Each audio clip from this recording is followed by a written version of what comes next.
Gracias por continuar con nosotros. Estamos en esta entrevista, como le dije en principio, con el licenciado Atuey de Cans Jiménez.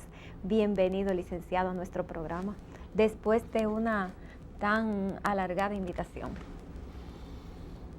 ¿Está difícil usted en estos días? Yo estoy difícil. Yo siempre he estado fácil para usted. Lo que ocurre es que he tenido un poco de ocupaciones, pero en estos momentos yo debía estar en otro lugar, pero el compromiso tratándose de usted me obligaba a honrarlo. Y como tal, aparté todos aquellos otros compromisos que se presentaron para venir a cumplir con la deuda y a ver si salgo vivo de esta ofensiva que yo sé que usted me va a disparar. Para nada, usted es un invitado aquí muy, pero muy apreciado. Licenciado, se acaba de celebrar... Hay amores que matan. Se acaba de celebrar. De eso vamos a hablar, de esos amores. Muy bien. Se acaba de conmemorar la semana, el Día Internacional de la Mujer, realmente. Los partidos políticos, hay una verdadera política de los partidos con relación a la mujer. Sí. Desde hace algún tiempo en el país no había esa política. Pero José Francisco Peña Gómez creó la Federación de Mujeres Socialdemócratas en un momento determinado y importantizó a la mujer. Siempre ha habido ramas femeninas, hasta el Partido Dominicano tenía su rama femenina, en honor a la verdad hay que decirlo. Pero a partir de la Federación de Mujeres Socialdemócratas se le dio mayor importancia. Desde hace algunos años el Código de Trabajo igualó a la mujer, que obviamente la discriminaba. Y en ese sentido se han producido otras leyes adjetivas en adición a la ley sustantiva constitucional que establece la igualdad. Y bueno, se ha hecho. Pero aparte de eso, es cierto que la mujer ha ido adquiriendo mayor independencia, pero en su desarrollo, la falta de fuente de trabajo es una verdadera tragedia y ese es uno de los factores que obligan a muchas mujeres a emigrar y a desafiar el mar Caribe en una canoa en procura de sustento para sus hijos, educación para sus hijos, salud para sus hijos y por supuesto para sus familiares. Y ahí muchas veces pierden la vida o en un lugar de Madrid son asesinadas o en otro lugar de Estados Unidos también, en climas que realmente no son los que ya han estado acostumbradas, se ven forzadas a hacer trabajo incluso que no es de su agrado, pero que la obligación económica las forza. Entonces, yo creo que el tiempo que se le dedique a la mujer siempre es corto. La mujer debe dedicársele todo el tiempo posible porque tiene una gran condición por encima del hombre, que es el de ser madre. Cuando yo ejercía la docencia universitaria, recuerdo que se hablaba del matriarcado, que fue una de las primeras formas de la organización de la sociedad primitiva. Y una de las creencias de nuestros primitivos habitantes era que el hecho de fecundar, de dar a luz, de alumbrar otro ser, era un factor muy importante para la agricultura, para la siembra, a diferencia de lo que ocurría con el hombre. Pero claro, esto cambió cuando finalmente hubo este matriarcado con el tema de la caza, de la pesca y de otras actividades un poco más rudas, en donde el hombre, aun cuando la mujer lo puede desempeñar, el hombre ha estado más preparado. Pero ya usted va a Europa, Estados Unidos, aquí, usted observa en los documentales cómo mujeres manejan en carreteras de hielo en Alaska, cómo hacen tareas extraordinarias desde hace mucho tiempo, y cada día se va a producir una mayor igualdad, a diferencia del tema del feminicidio, de los asesinatos contra mujeres, que yo sea de paso, es una verdadera calamidad. Dice el candidato del PLD, precisamente, que ¿Tú dices Danilo? Danilo Medina, el licenciado Danilo Medina, Sí. es el candidato del Partido de la Liberación Dominicana. Sí, así es, aun cuando parecería por el amigo presidente del Senado de la República, Pared Pérez, cuando presentó el informe de Estado, o mejor dicho, al país que presentó el doctor Fernández, que más que a Danilo, él estaba promoviendo al presidente de la República ya para las elecciones del 16. Ya, pero ese es un chisme ya del partido. No, no es un chisme. Y los PRD. No sé si tú lo viste. En la rendición de cuentas, usted dice, del 27. ¿Tú no viste el discurso del presidente del Senado? Claro. El presidente del Senado presentó a Leonel, en lugar de hablar de Danilo, que es lo actual, presentó a Leonel. Porque era el presidente, es el presidente actual. Pero presentó a Leonel diciendo que volverá en el 16, a ver si ese era el tema prioritario. Bueno, ya es un poco subjetivo. Mire, licenciado, dice... Pero bueno, subjetivo es eso es lo que él dijo, pero no era propio de ese momento. Y el presidente Leonel Fernández, obviamente, se dispara un discurso en donde dijo que este era Nueva York chiquito, que el sueño de él y una serie de cosas más, que está muy distante de la realidad.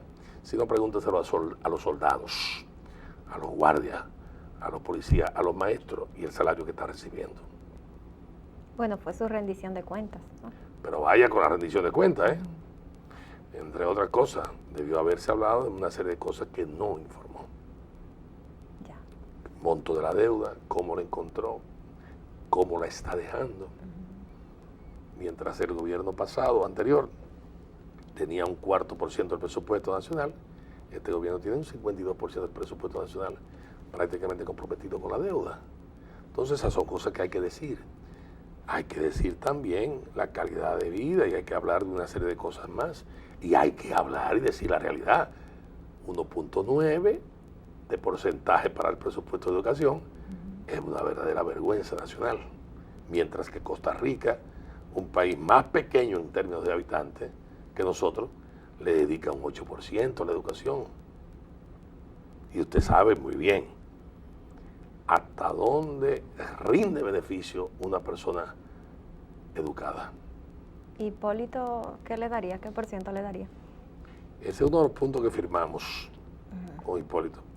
Él se comprometió a honrar el 4% en una primera etapa y a continuar en ese sentido, que es nuestro planteamiento, hasta un 8% y en función de las necesidades.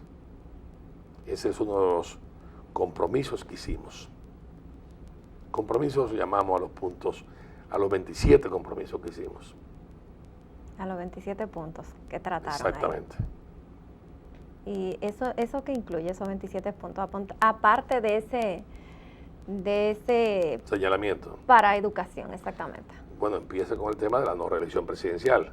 Y eso fue acompañado de una intervención entre él y yo, o la producción de un programa de televisión de 13 minutos en donde él se autocriticó, su mea culpa, la expresó y al mismo tiempo señaló que es una verdadera calamidad el tema de la reelección y que él cometió un error y que por supuesto él honra el hecho de una actitud de respeto a los que en definitiva hemos sostenido la no reelección como uno de los principios cardinales. Al mismo tiempo tratamos el tema de la agricultura, el tema de la salud, el tema de la vivienda. Incorporar al dominicano también, que está en el exterior, que manda casi 3.500 millones de dólares al año y que no tiene ninguna garantía de ningún aparato del gobierno. Que los ahorros que ellos están haciendo en Estados Unidos no se los roben aquí por promotores que en definitiva no están cumpliendo con lo que marca y ordena la ley, o de cierto grado el respeto también a una inversión. Entonces planteamos eso, planteamos el hecho de que a los soldados y a los policías se les educara, se les permitiera fomentarse una carrera en centros de formación laboral acelerada, para que ellos cuando se retiren puedan ejercer otra carrera, puedan ser productivos y tener más tranquilidad económica. Mejorar la condición de los jubilados y pensionados también, civiles y exmilitares también, o militares retirados. También planteamos una serie de puntos como va la explotación minera, pero bajo control y con transparencia en los contratos, porque ahora tú observas que los contratos ni siquiera se leen. Y señalamos también el tema de la vivienda. Es decir, todo dominicano, por decir también todo ser humano, aspira a tener una vivienda. Bueno, vamos a brindarle facilidades para que pueda construir esa vivienda. Y eso se puede hacer incorporando la comunidad también e incorporando al necesitado. Alguien hoy me decía que si hay un gobierno realmente interesado se pueden hacer casas prefabricadas que en definitiva pueden consistir en la pared frontal, en las laterales y en la trasera, y con un techo que se arma y con una grúa, y podemos fabricar muchísimas casas en ese sentido. Hombre, estoy diciendo de modo muy rápido, eso conlleva también otros estudios de suelos y demás. Sí, pero un asunto de voluntad política. De voluntad. Que se quiera ayudar a esas personas de ese nivel. Exactamente, de voluntad. Sí. Y de eso hablamos en el acuerdo que hicimos con Hipólito Mejía. Hablamos también del tema de la agricultura. Nosotros estamos exportando 6.000 millones, pero al doctor Fernández se le olvidó decir que estamos importando 16.000 millones. Es decir, eso se llama en economía la balanza comercial. La balanza comercial de este país es totalmente deficitaria. Entonces, ¿por qué no podemos nosotros estimular más la riqueza del agro con la cercanía de un mercado como el norteamericano? Bueno, lo primero empieza es que no tenemos implementos realmente modernos. Segundo, que no hay semillas a precios buenos. Tercero, que no hay un instituto de estabilización de precios que lo que ha sido es un antro en gran parte de enriquecimiento de funcionarios de turno, con honrosas excepciones. Y todo este tipo de situaciones que maltratan la economía del campo. Y ni hablar de la pecuaria.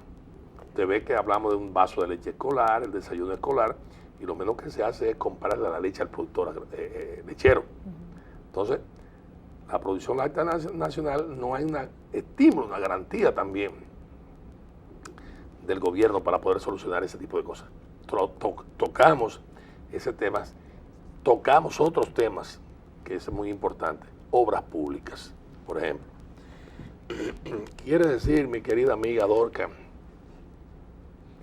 que usted que está haciendo lo imposible por educar a través de este programa, con las dificultades normales que hay para obtener anuncios, yo estoy seguro que si a usted le dice, mire, le vamos a entregar ahora una autopista que hizo Trujillo, bueno, no la hizo Trujillo, la hizo Cáceres, el gobierno de Moncáceres, pero la continuó Trujillo y la amplió después de Balaguer, y después Salvador Blanco, Antonio, bueno, y otros gobiernos. Entonces, simpáticamente, a usted se le entrega la cara autopista Duarte. Pero para poderse entregar, tienen que dejar que la autopista Duarte reclame, pida reparación. Hoy la autopista Duarte es una verdadera barbaridad. Los hoyos que hay.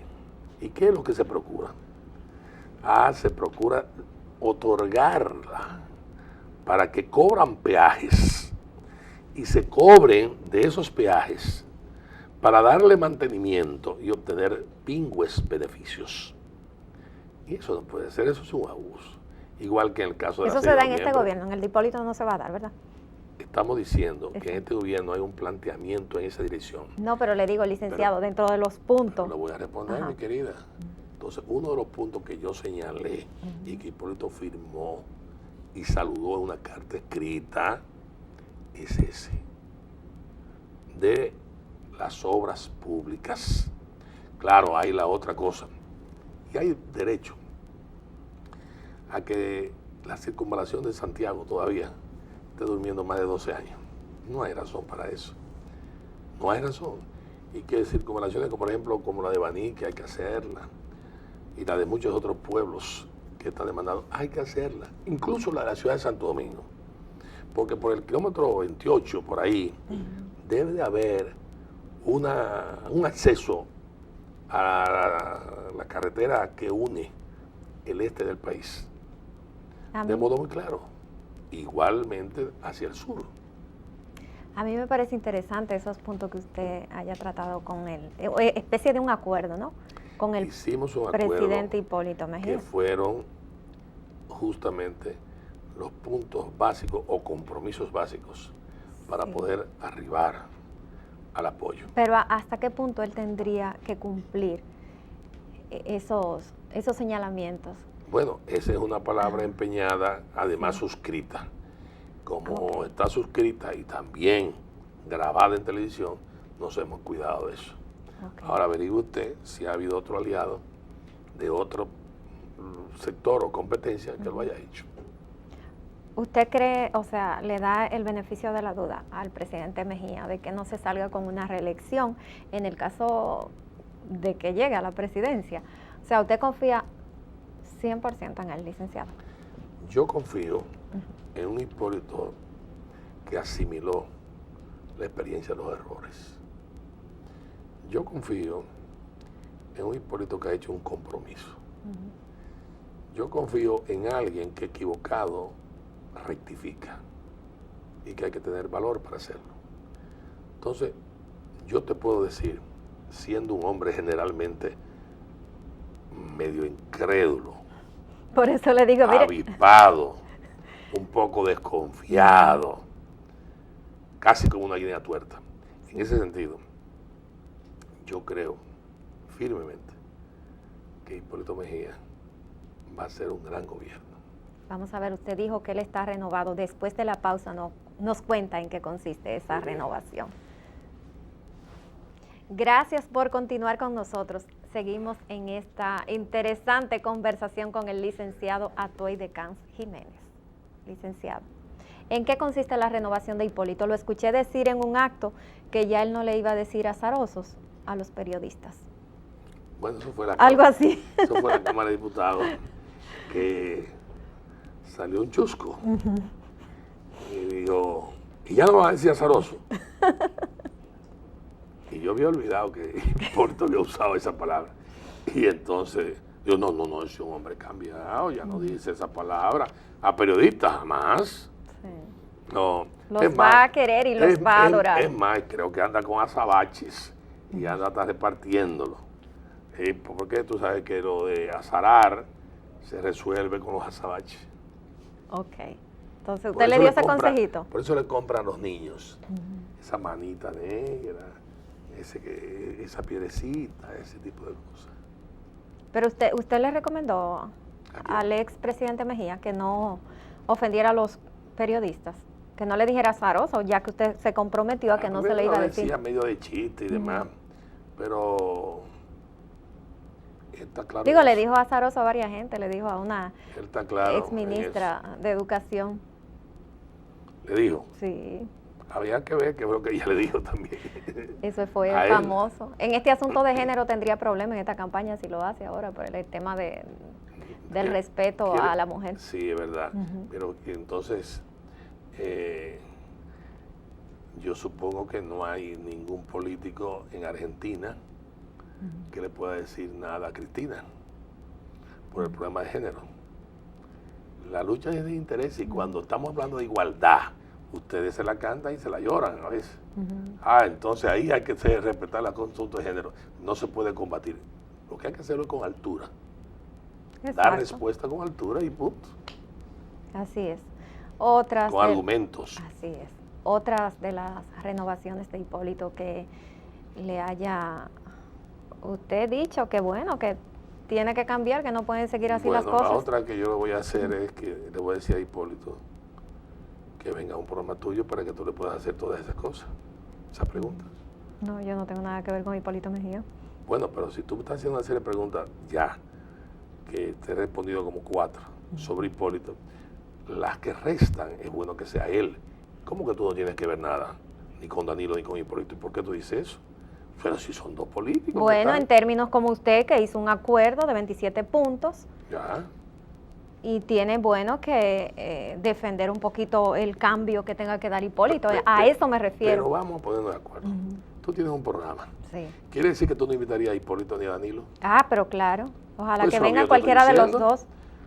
Que tú invites a Hipólito, yo con mucho gusto le llevo la invitación, y entonces tú lo traes aquí. Ah, bueno, pues el y compromiso ya. está hecho. Pues, Claro. pues, efectivamente. O a Danilo. Sí, ¿Cuál te es más fácil de invitar? a cualquiera de los dos. Exactamente. Sí. A cualquiera de los dos. Claro. Son 2 candidatos a la presidencia. Y Efectivamente. uno de los 2 será el presidente de este país. Efectivamente. ¿Verdad que sí? Efectivamente. Pero, y licenciado. con el voto cualitativo tuyo, que no voy a preguntar por dónde va a ser. Sí, claro. Pero que, licenciada, vamos a seguir con la entrevista. Sabía, sí. Sí. Vamos a seguir. Y además también, Hipólito Mejía, usted no acordó con Danilo Medina. Se reunió varias veces, pero no llegó a ningún acuerdo. ¿Eran más puntos o menos puntos que tenía para el licenciado Danilo Medina? No, hubiese sido los mismos puntos. Pero, ¿por qué no llegamos a acuerdo con Danilo? Mira, el tema de que yo he sido dirigente del PRD por tantos años no era el que me afectaba. ¿Por qué? Porque Danilo, Leonel y demás fueron miembros del PRD. Entonces, son PRDistas. Yo fui dirigente y militante y fundador con mi familia, con mi padre, mi madre, del PRD. Pero de ningún modo he aceptado una serie de cosas que entendía que no se podían. Cuando tenía 11 años, 12, 13, mi padre fundó el PRD en la provincia de Sánchez Ramírez. Mi hermano Miguel y yo inscribimos 13.000 afiliados. Estábamos enfrentados a Unión Cívica Nacional, al Partido Revolucionario Social Cristiano y al 14 de junio. Le dimos una pela de calzón quitado. Solamente nos ganaron un regidor. Y ese regidor luego se pasó a nosotros a los 3 o 4 meses.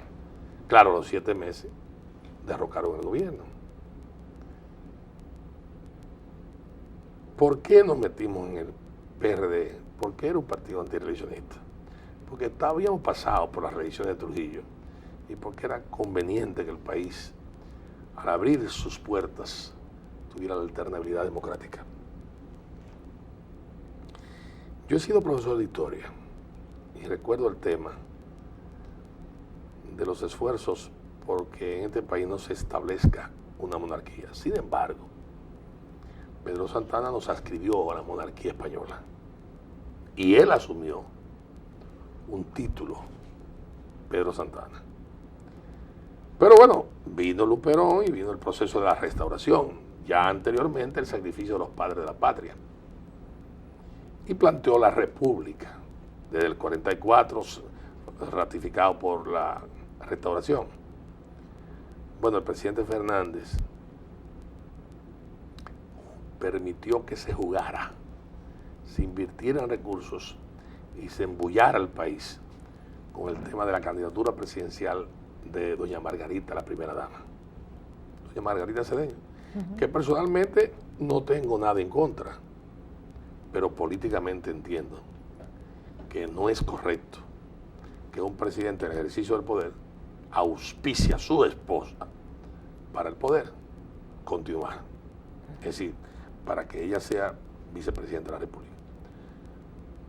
Yo siempre tuve la creencia equivocada de que el candidato presidencial Danilo Medina podría haber hecho lo que nosotros hicimos cuando Salvador Jorge Blanco y don Antonio Guzmán. Siendo presidente don Antonio Guzmán, lo apoyamos, pero al mismo tiempo jugamos un papel de oposición en algunas áreas. Nos pidió plenos poderes, no se lo aprobamos, pero le aprobamos unos bonos. planteamos la no reelección presidencial y se la aprobamos en la Cámara de Diputados. En el Senado no pasó. Por ejemplo, ese tipo de cosas. El gobernador Portela de Santiago planteaba la reelección y nosotros lo enfrentamos. Bueno, pero ¿qué acontece? Que de un modo u otro la táctica se come la estrategia de Danilo, como diría Juan Bosch. ¿Por qué? Porque en interés de probablemente mantener unido su partido o yo no sé qué cosa, no se conformó con la barbaridad exigida por el presidente Fernández de que se frizara el PLD. ¿Qué significa que se frizara el PLD?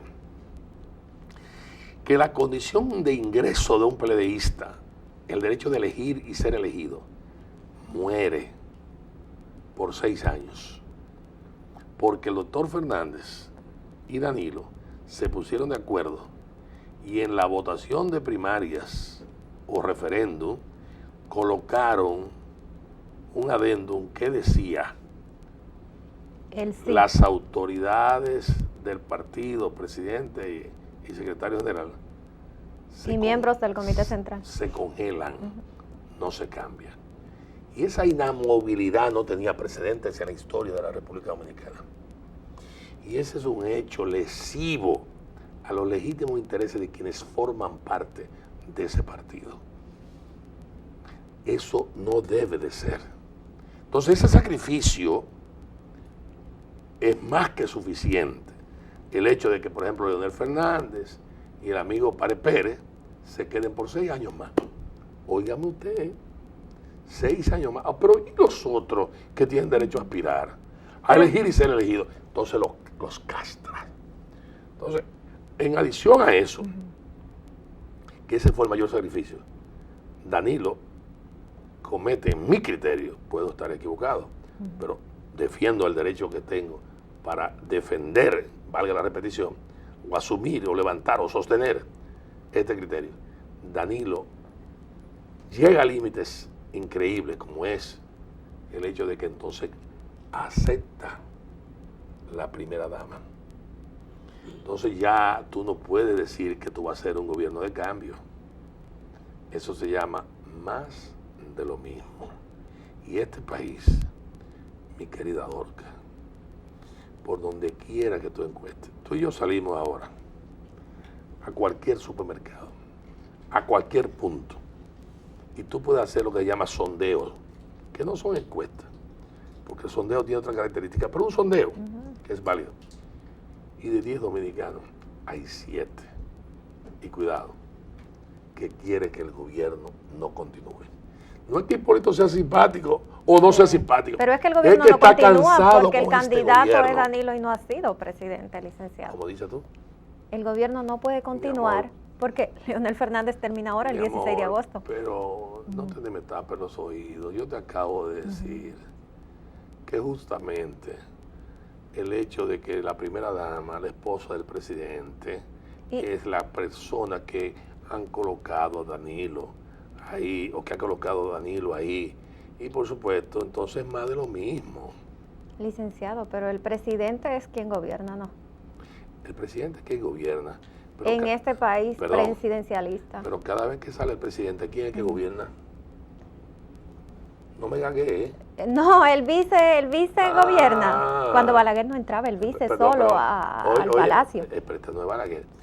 Su amigo Balaguer. Su ex amigo Balaguer. ¿Cómo no? Este no es Balaguer. Este es otro caso. Entonces tú ves a Rafaelito Albuquerque, que es presidente provisional, es decir, como establece la ley. Entonces tú tienes eso. Dios no lo quisiera. Óigame bien, de un momento a otro pusiese un problema y ya tú sabes lo que va a suceder. Entonces, mi querida Dorca. No le diga eso a Luis Abinader. Del mismo modo que yo rechacé la reelección, yo rechazo. Ya yo no sé si usted rechazó la reelección. De verdad que no. Que no. No. Pero si yo te estoy señalando que el primer punto fue la no reelección presidencial, ahora,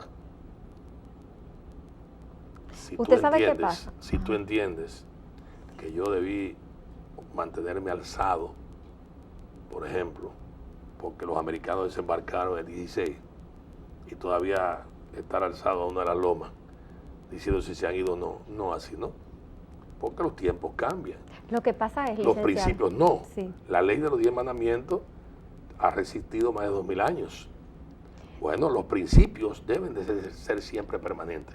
Ahora, con mi decisión, se le ha inyectado al candidato presidencial un cierto empuje, porque cuando hablo de mi decisión, estoy hablando de la decisión de mi partido, y así como la decisión de otros también partidos aliados, se le ha inyectado un determinado empuje que muchos sectores que estaban en una actitud de pensar indecisos ya se han decidido y están respaldando al candidato presidencial Hipólito Mejía Domínguez. Tú ibas a decir una pregunta más. Bueno, que la verdad que Hipólito dijo tantas veces que no se iba a reelegir. 86 veces. Usted la contó muy bien, yo me acuerdo perfectamente. Veces, probablemente me haya equivocado. Sí. Debe llegar a como a 100. Sí, exactamente. Así es. Así mismo es. ¿Y quién fue? ¿Y tú crees que fuiste tú el que le señalaba eso? Era yo el que se lo señalaba. Precisamente. Y peleé con él. Por eso fue que le dije, bueno, entonces, ya no sé licenciado si usted cree en la reelección. ¿Y entonces ¿no? qué tengo que hacer? Agarrarle el pescuezo y retorcerlo como un pollito. Vamos a ver qué pasa. No, en definitiva, hasta los marxistas-leninistas, como Mao Zedong, planteaba que tú no le puedes cortar la cabeza a la gente, porque entonces no hay forma de que rectifique.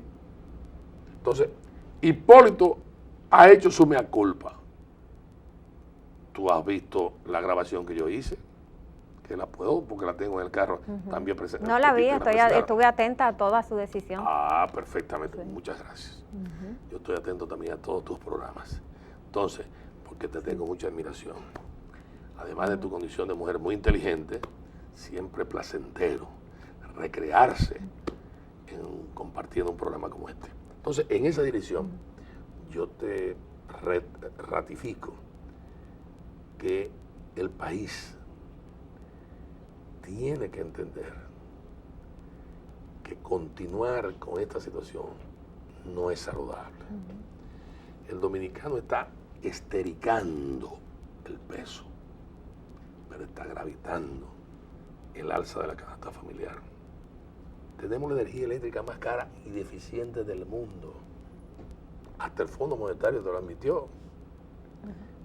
Entonces, esta ineficiencia, estas cosas tenemos necesariamente que corregirlas.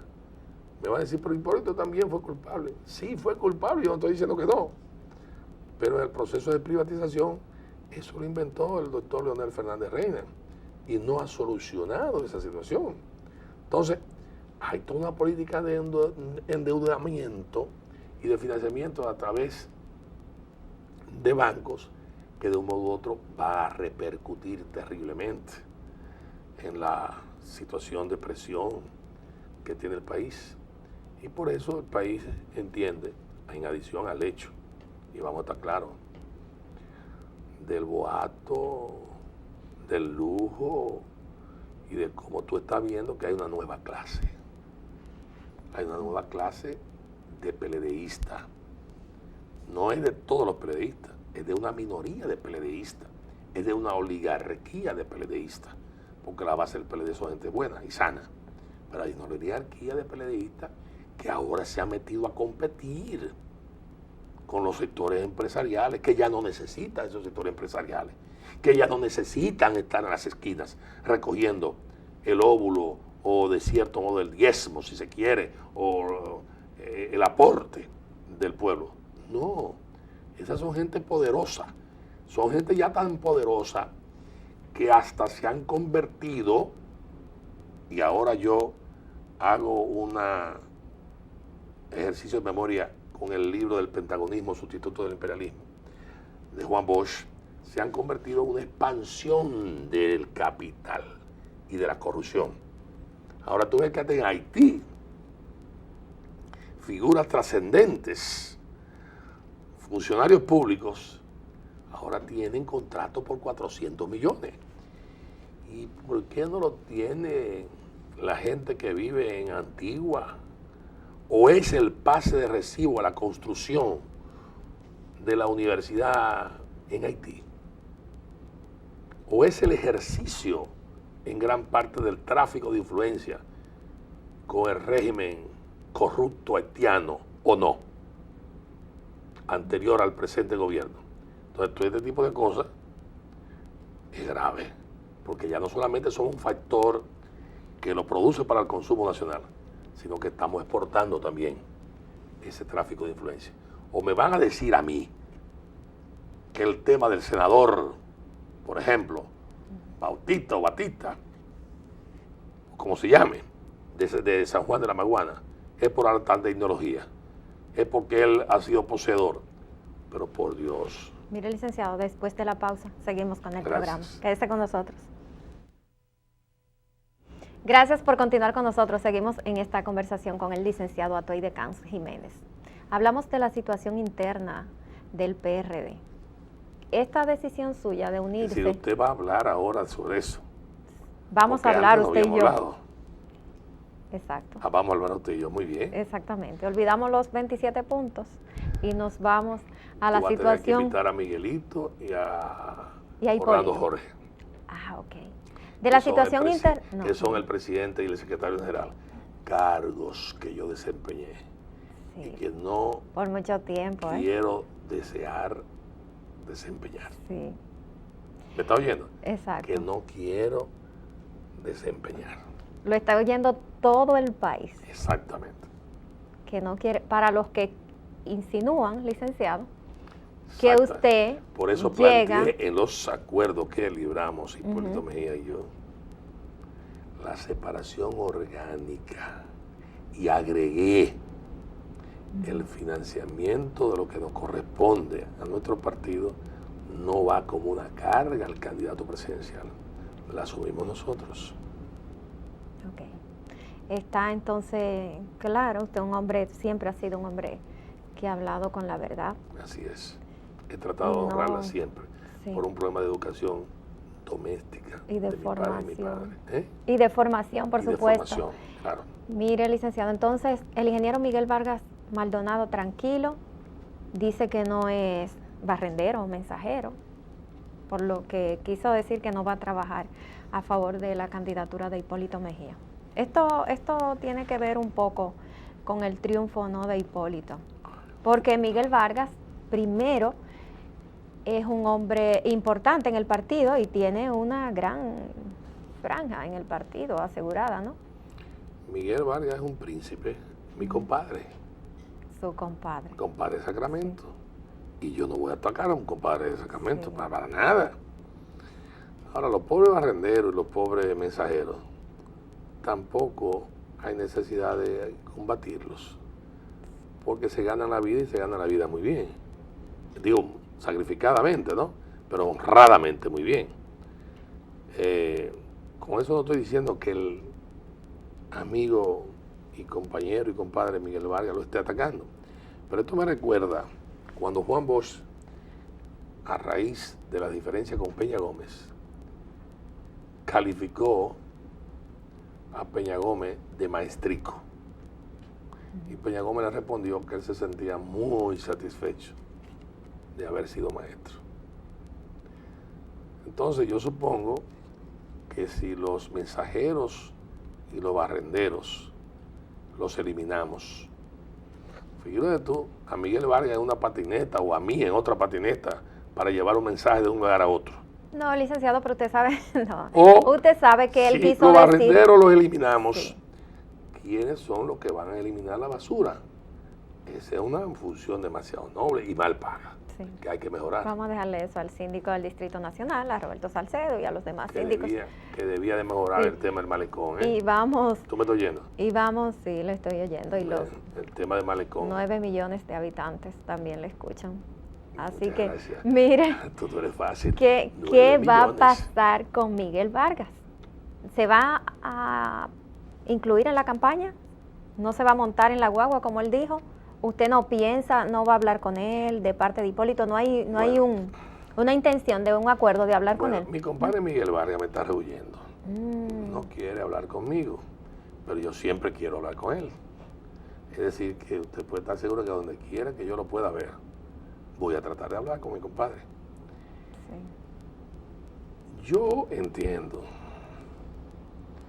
que Miguel es un hombre bueno y de cierto modo hasta justifico algunas reacciones, pero tampoco entiendo que el obstinamiento en un momento determinado, sin que se explique mucho, que digamos, sea una cosa de conveniencia en términos políticos. Pero yo he sido sostenedor de posiciones de principios muy firmes. Sí. Y con César Cedeño, licenciado. Al ser y asumirla, esa posición es de principio muy firme. Tal vez no soy el más indicado para decirle a Miguel que no mantenga la firmeza en sus posiciones. Lo que sí yo le puedo decir a usted es lo siguiente: que se van los PLDistas para fortuna de este país. Y que estamos trabajando, tuve una reunión fabulosa con los diputados. 54 de 70. 54 de 70 ya. 74 más 9 excusas y una persona en un estado de salud sumamente precario. Estamos hablando de 9 excusas que hacen más el enfermo 10, entonces serían 64. 64 es un promedio muy alto en 74. Y los otros 74, habían algunos que estaban fuera del país y otros no recibieron la invitación. Entonces los que protestaron fueron 3. Y protestaron ese también. Es un derecho de pataleo de cierto modo normal. Claro. Figura tú, Fiquito. Yo tengo la esposa de Fiquito trabajando conmigo hace tiempo. Y trabajaron con sus hijas, a las que quiero mucho y que son una gran persona. El hijo de Fiquito también. Y a Fiquito, figura tú que yo contribuí a hacerlo. Entonces ahora está Fiquito protestando. Y protestando porque yo fui al Congreso. Pero sí tengo toda la fotografía ahí, por Dios. Fui presidente de la Cámara. Así es. Y esas oficinas en gran parte, no las últimas más nuevas, pero las anteriores, las hice yo. Metí una serie de modernidad ahí. ¿Y usted ahora el coordinador técnico de la campaña? A partir de nosotros fue que el Congreso adquirió independencia, porque antes era un sello homógrafo. ¿Qué tú dijiste ahora? Que usted es coordinador técnico de la campaña y fue en esa condición que usted fue allá, a esa reunión, ¿no? No, yo no sabía que era coordinador técnico. Yo no eso fue lo que dijo Hipólito. No, tampoco lo dijo eso. Sí, que usted era como coordinador técnico de la campaña. No, eso lo has dicho tú. No, eso lo leí yo, que lo dijo el presidente Mejía. Nosotros firmamos un documento donde hay una codirección de la campaña con un gran dominicano que se llama César Cedeño, que es una gran persona. ¿Se siente bien él con la llegada suya, con la ayuda que usted le daría? Él ha dicho públicamente y hasta hizo una rueda de prensa en distintos lugares y ha ido a los programas de televisión, incluso el de Guillermo Gómez, diciendo lo bien que se siente. Y yo me siento muy bien. ¿Tú has oído que él se siente mal? Bueno, es una oposición que muchos se preguntan cómo se sentiría él sumándole un coordinador. Dicen que posiblemente... Va más suave él, por ejemplo, pero usted los sabe... ataques ahora se dirigen hacia mí. No, y tiene un gran ayudante en ese sentido. Exactamente, entonces yo no tengo ningún problema en ser barrendero, mensajero, ayudante, asesor, director y hasta entrevistado una mujer de las condiciones tuyas. Entonces se siente bien el licenciado César Cedeño, pero tú no hay ningún problema. Pero yo te voy a decir lo siguiente, César es muy fácil de invitar, así que tú lo puedes traer aquí también. Licenciado. Y te puedo conseguir el teléfono y hasta llamártelo. Gracias, yo sé que sí. Que usted hace eso por mí y por el programa. Exactamente. Usted es el primer invitado a propósito que repite este programa. ¿Ah, sí? Altísimo honor. Pero ¿y quién es este muchacho que estaba contigo, María? Juan María por ahí está, me dio unas cuantas preguntas para usted y era el tema ese, exactamente de qué. Juan María, que es una estrella y que además yo quiero muchísimo, que cuando yo era joven iba a un asunto de la juventud y Juan María, en el periódico Hoy, y Juan María estuvo ahí, pero Juan María me sorprendió que dedicó una especie de oda al PLD, al presidente Fernández y demás. ¿No le gustó a usted esa décima? No, todo lo que haga José María siempre le voy a prestar mucha atención, me sorprendió. Pero después analicé y la verdad es que él es un técnico, es un publicista y como tal tiene derecho, es decir, no está comprometido su voto. Y un decimero, claro. Y como decimero al fin produjo. Juan Goico Alí hacía muchísimas cosas, criticó muchísimo a Lilis y demás. Pero lo que yo sí estoy seguro es que mi querido amigo José María, a la hora de votar, va a votar de modo correcto. Sí. Mira, licenciado, muchos se preguntan que por qué los partidos pequeños, que muchos esperábamos que usted fuera por esa vía, no... Por esa vía. Sí, como candidato independiente con su partido. O... Eso es lo que hemos hecho durante 3 procesos electorales. Exacto, pero que se unieran y llevaran una candidatura común. Eso fue lo que y sería como una tercera opción. Eso mismo planteé, el hecho de que hubiese una mesa de concertación. ¿Y qué pasó? ¿Por qué se hace tan difícil? Que se conviertan los partidos minoritarios en una opción de poder. Por el problema de los intereses. Todos quieren ser cabeza. Ninguno quiere ser mensajero, ni barrendero, ni mucho menos. Y ese es un lío. Entonces, el barrendero y el mensajero es importante. Para la salud de un pueblo. Pero ve acá. Muy importante. Fíjate tú que tú tuvieras que ir como mensajero a todos los lugares con la lengua afuera y además en un motor o en una bicicleta.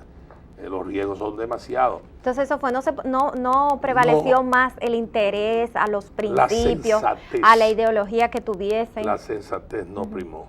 Y entonces, bueno, tú ves que hasta este amigo nuestro, Ismael Reyes, con el DNI, el PDI, se incorporó a un proceso de unidad, fijó una fecha, la fecha llegó, no había nada, y mucho menos, y finalmente ha terminado respaldando a Hipólito Mejía y coincidiendo ambos nosotros en este respaldo. Es decir, es una tragedia. Juan Isidro Jiménez Grullón, antes de tú nacer, que es un gran político dominicano, hablaba de nuestra falsa izquierda. No hay exactamente madurez. No han entendido el hecho. Entonces tú ves la tragedia. Bueno, no es que sea malo, son buenos, pero no hay forma de transigir, de entender. Yo dije, conociendo los almendrones, ¿no? Vamos a una mesa de concertación, pero todo lo que de un modo u otro estamos dirigiendo o aspirando, depongamos esas aspiraciones y vamos a buscar con una linterna, la de Diógenes, cuál es el candidato o la candidata, en definitiva. Pero ¿qué va? ¿Qué va? No quisieron. Se quedará. Bueno, nosotros que habíamos asumido una posición, nosotros somos tal vez el único partido que ha ido independiente, siendo un partido pequeño en términos de votación amplia, pero ricos en términos de conducta y de defensa de los principios. Y en ese sentido, decidimos ahora por primera vez ir aliados. Por primera vez. Se quedará la polarización entre dos partidos, al parecer, ¿no? PRD, sí, PLD, sí, Danilo o Hipólito. Sí, pero este es un proceso muy interesante, en donde probablemente salgan también averiados algunos, tanto los partidos emergentes como de los partidos que van a la confrontación. Pero hay un común denominador. ¿Qué pasa con el deseo de que se vayan? Sí. Ese es un común denominador. ¿Qué pasa con el vicepresidente de Hipólito? ¿Qué le pasó? Con Luis Abinader, que no está como enfrente de la candidatura. Te equivocas. No me manda a entrevistarlo, licenciado. No, yo te voy a mandar, yo te sugiero. No, ahora está tú como la cosa mensajera. No, yo te voy a mandar. No, sugiero, respetuosamente. No. Se dice, licenciado, Pero que por eso es responderte. tanto ataque. Déjame respondértela. Ajá, ok. No te la he respondido. Okay. Este joven, hijo de José Rafael Abinader, Luis Abinader, está encabezando en distintos lugares muchísimos procesos de trabajo político. Hicimos ambos, bueno, y César también, y Fello Suberví, y varios compañeros más, un recorrido que partió de la Pedro Libro Cedeño y que hizo un recorrido por toda la avenida Duarte, llegando a la zona de San Carlos, bajando por la Emilio Prudón, dándole la vuelta al parque, después llegando al malecón hasta terminar allá en el Alcázar de Colón, pero por el lado de la bahía, del muelle. Y fue extraordinario, enorme. Y ese recorrido lo hicimos. Y la verdad es que fue tan grande, pero que tuvo una nota. Nada más salió en un solo periódico. Averigüe usted por qué. Ya. Licenciado, gracias por acompañarnos No me digas en que este ha pasado programa. Así el es. tiempo. Mi querida Dorca, Gracias. yo te agradezco mucho esta invitación. Es verdad que tú habías insistido y es verdad que yo había puesto algunas condiciones por mis ocupaciones. Y no fueron 27 puntos para venir al programa. No, a los que firmé con Hipólito fueron 27 compromisos. Ok. Además, oye bien, como firman los gitanos, con sangre, grabado, en blanco y negro y a color también. No, usted es un zorro viejo, yo apuesto a usted, yo sé que usted no se va a dejar engañar. No, Gracias por acompañarnos, así es. señores. Hasta Gracias. una próxima entrega de su programa Ahora Mismo.